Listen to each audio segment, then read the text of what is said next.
Hello, everyone. Oh my gosh, my lighting is horrible. Hold on for a second.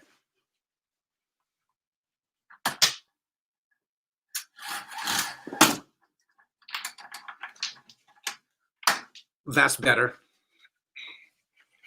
Sorry, I was. Hope I'm not too dark right now, but I was looking. I didn't test before I went on. My gosh, sorry about that.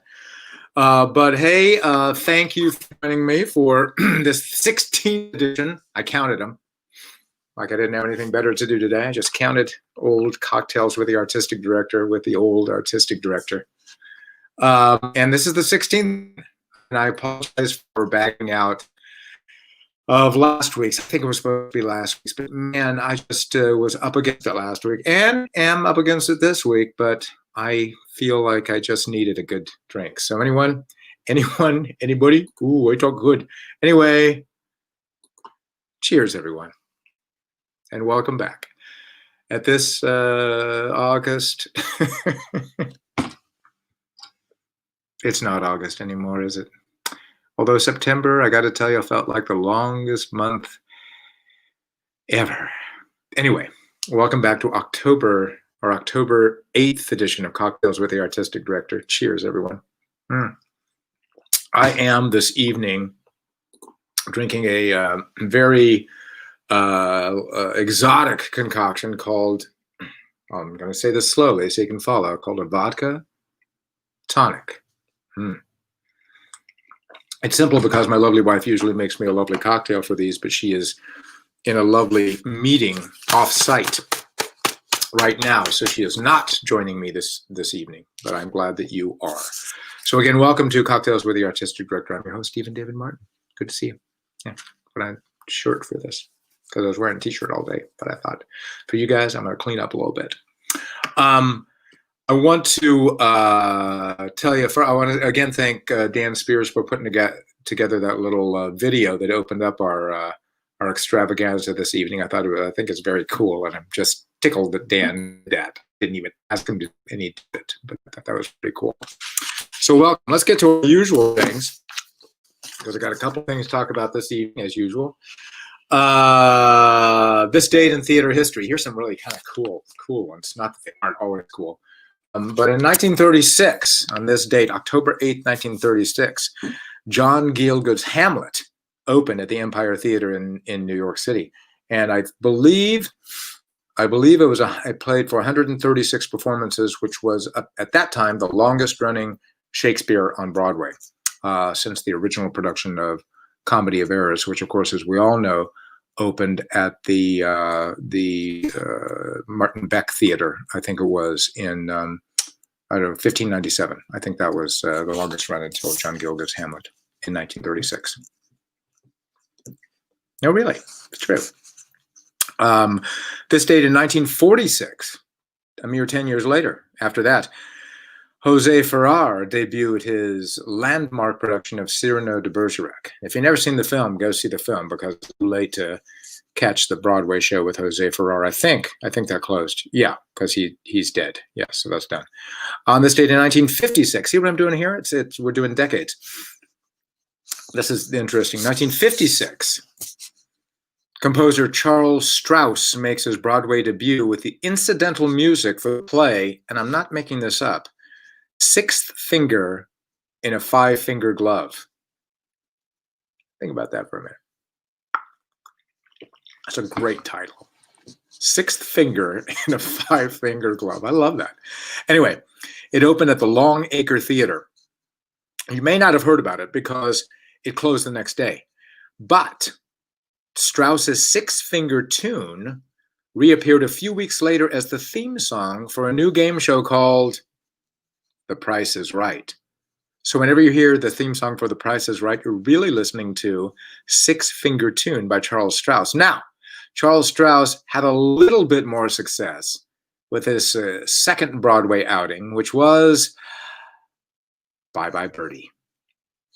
Okay, you're welcome. That's pretty fun, huh? That'll liven up your cocktail parties. Oh, we're not really having cocktail parties, are we? Well, some people are. It's part of the problem.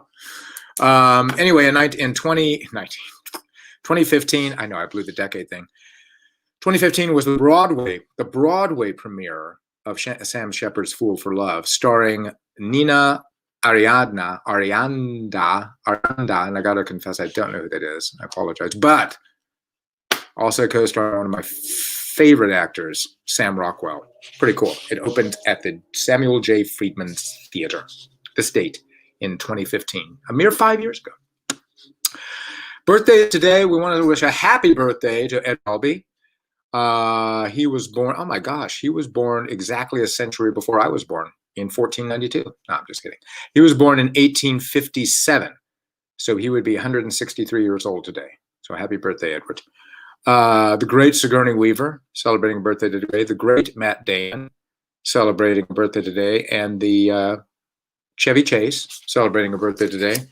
The great Jesse Jackson, celebrating a birthday today.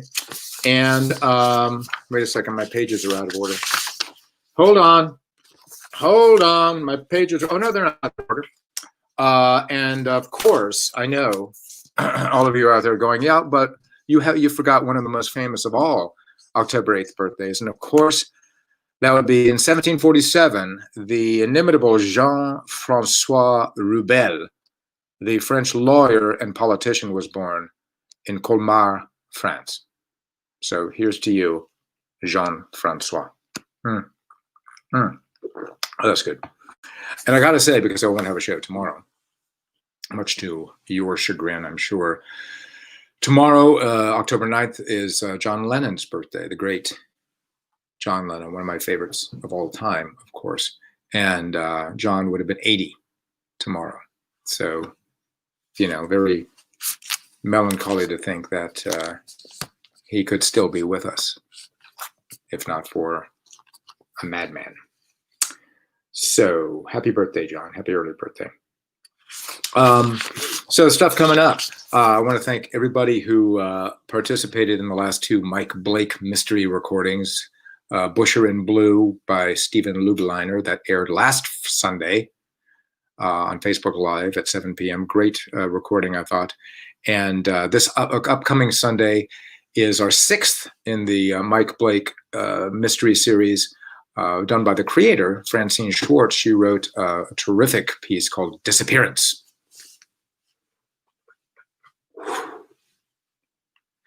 Disappearance. There's a magician in it.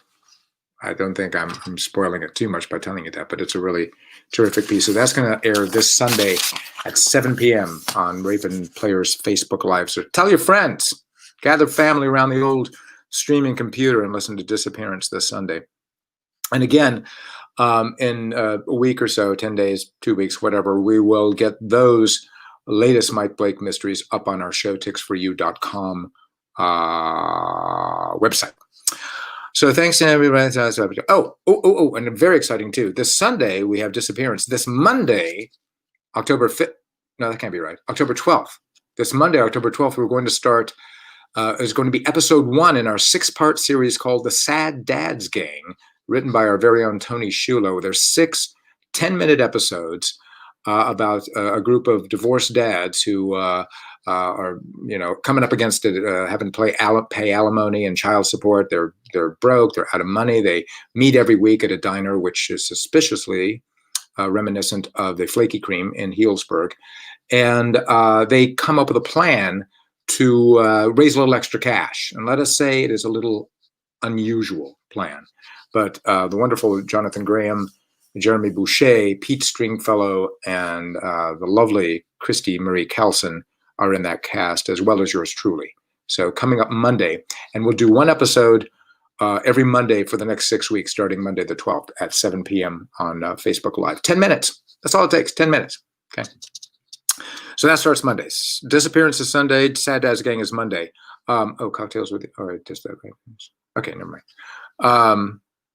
And again, you know, I say this probably every week, but I can't say it enough. I really want to give my appreciation to Tom Lukens, because he works hours over these things. Not only does he come in on the Sundays and set up all the equipment and record the thing, but then he edits it. He puts it together. He puts all these great sound effects in.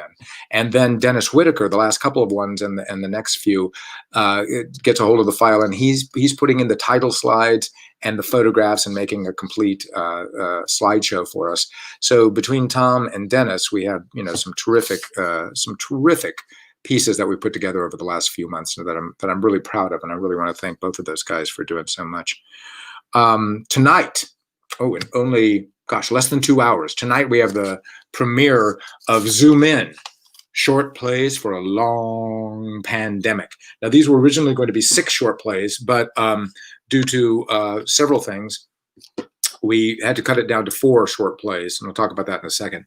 But the 4 short plays that you're going to be seeing this evening are Lockdown and Ditto by John Patrick Shanley. Those are both monologues. Those are both solo performances.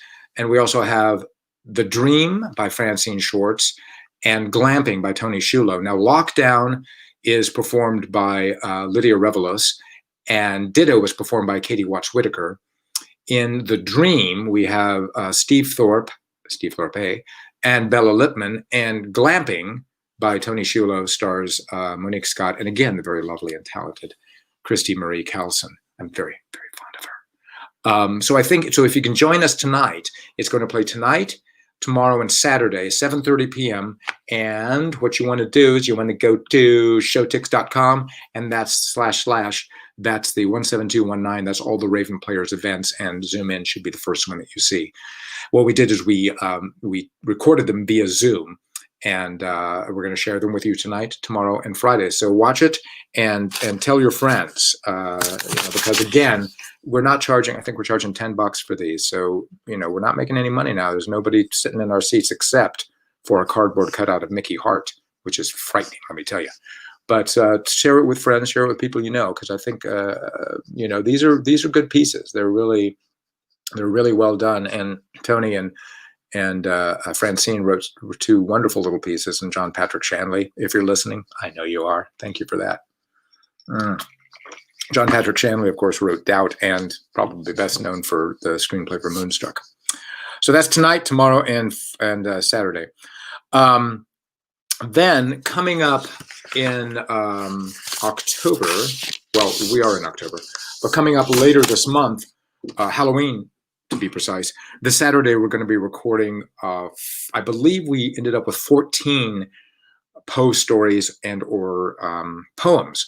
So on Halloween, we're going to have a Raven Players Poethon, right? So we're going to have these 14 great stories written by Edgar Allan Poe, performed by Raven Player actors. And like I said, I believe we have 14 of them. They're going to be filmed. They're going to be video, so talking pictures on Halloween.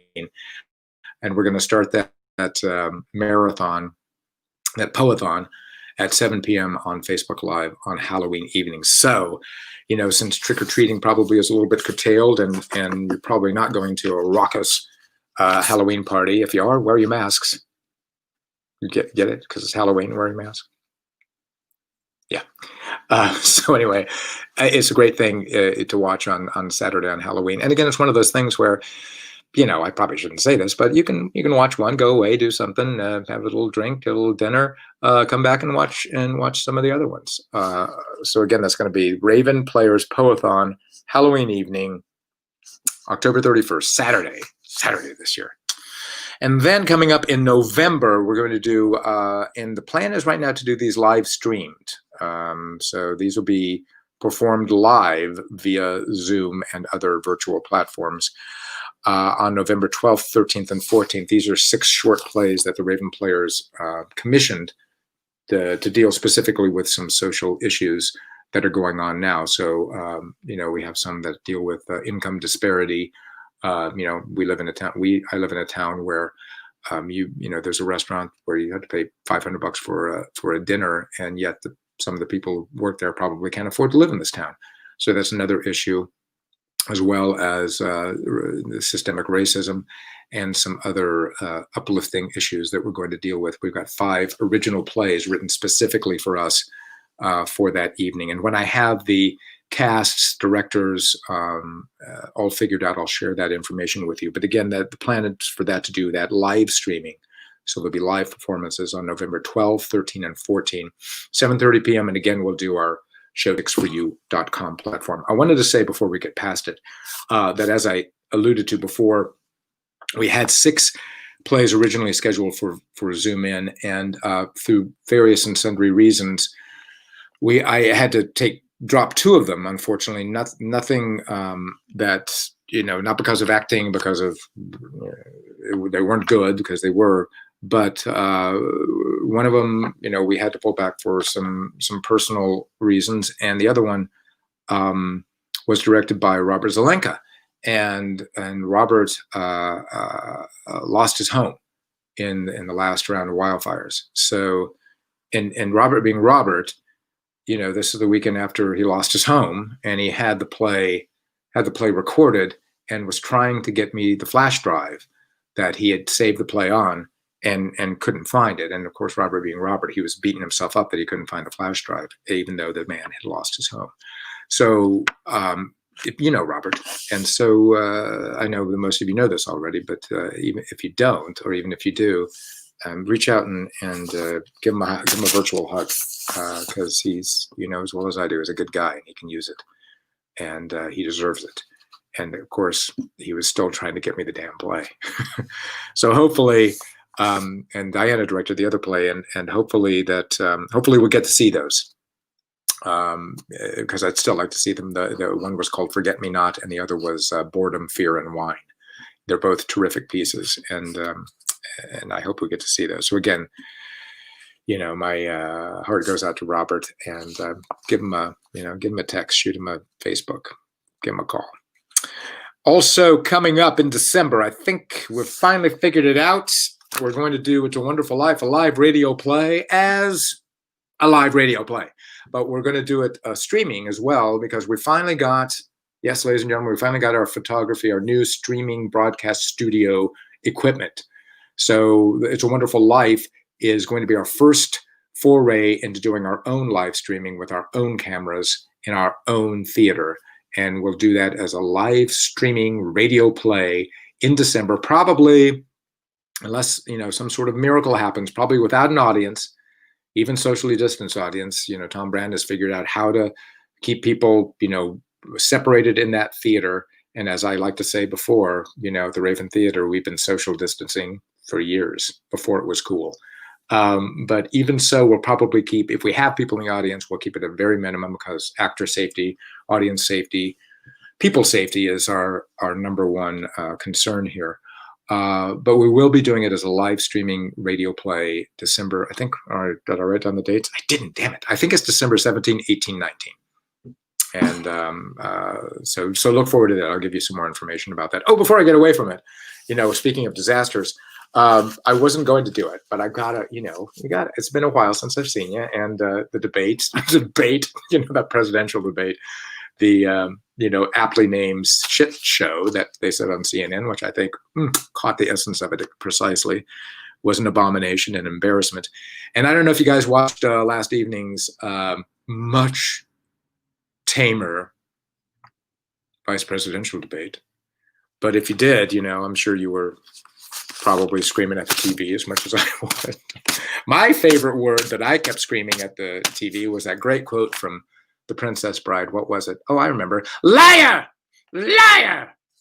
And, I was talking to my lovely wife about how the insidious thing about Mike Pence is that he lies as much as what's his name does. He who shall not be named.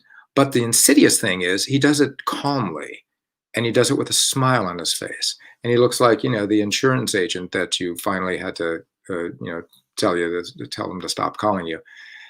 So he has this very innocuous sort of mannerism, but he's lying. I mean, just making stuff up, right? I mean, just lie after lie after lie.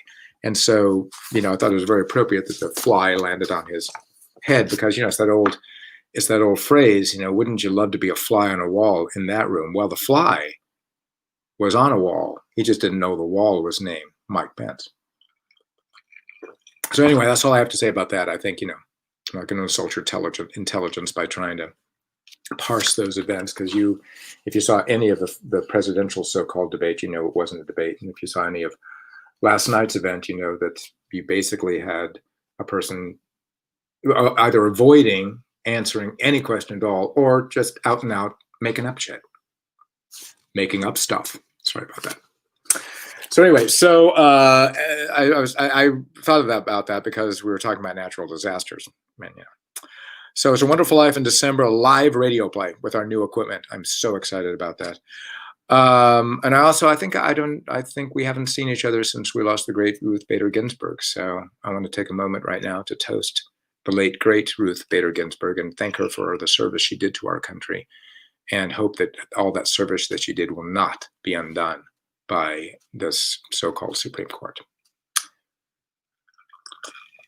So anyway, let's see. Yeah, I think that's, I guess I have to, as a human being, wish our president a speedy recovery from this COVID-19 thing that I'm still not sure what's going on, because they don't tell us what's really going on. So, I do not wish anyone, certainly don't wish anyone death, and I don't wish anyone suffering. So we have to, I have to say, okay, I hope you're better. And part of me is that I hope you're better because, I want you to lose fair and square. I think that's all I wanted to say. I don't know about you, but, these times sort of make me, stand back and stand by. Right? These times sort of make me, I start thinking of Talking Head songs, I just think, it's like this ain't no party, this ain't no disco, this ain't no fooling around. And, the great song that says, you may ask yourself, well, how did I get here? And I think about that often. I think, well, how did we get here? And just a few years ago, you're thinking, wow, we got a black president, we got a progressive agenda, we've got health care for more people than we've ever had it for before, and we got this culturally we seem like we're moving forward, and socially we seem like we're coming together. And then, my God, how did I get here? And then the other quote, the other David Byrne quote, it came back to as well: same as it ever was, same as it ever was, same as it ever was, same as it ever was. And on that, wait, I've got to get rid of this one so I don't. Okay. On that note, I did again want to thank. I did thank Tom Lukens, and I want to thank the great Dan Spears because Dan and Tom are going to be filming The Pose this weekend, and of course Dennis Whitaker for working so hard and editing all these things together. Oh, Dennis edited all the Zoom-ins. I don't know if I mentioned that, but he edited the shows you're going to see this evening, tomorrow and Friday. And again, Susan DeGive and Katie Watts Whitaker for getting the word out. And more than anything, we depend on you to get the word out too. So share with your friends that we're doing all the great stuff that the Raven players are doing. And the biggest thanks I have to get is to everybody who schleps in from all over the county on Sundays to do these recordings. And rarely, if ever, says, "Nah, I don't think so. I'm not up to it. I really can't do it." I'm astonished and deeply grateful to the amount of yeses I get, because you guys are all so wonderful. And Abby Miranda, I got to give a special shout out to Abby Miranda. Literally anything I ask Abby to do, she says, "Yeah, sure, when," and she does it. So give Abby a big virtual pat on the back when you see her next. So I think that's it for me this evening. Remember, tonight, tomorrow, and Friday. Tonight, tomorrow, and Saturday. Zoom in. And then coming up on Halloween is Popalooza, Raven Players Popalooza, and November 12th, 13th, 14th is What the Beep is Going On. That's going to be 6 short commission plays done live streamed. And of course, then in December, we have the great It's a Wonderful Life, a live radio play, live streamed, live from the Raven Theater, live in Healdsburg. I think that's it, you guys. So thanks again for joining me this evening. I'm going to try to get back to an every other week thing, at least through the election. And depending on how things go, I might be doing, a show after the election from some distant island somewhere. But at least through the election, I'll try to keep these every other week. So again, thank you for joining me. Have a great evening. Check out Zoom In and stay tuned. There are plenty of other fun things coming up. Oh, and I forgot to do it last time, but I'm going to leave you with this.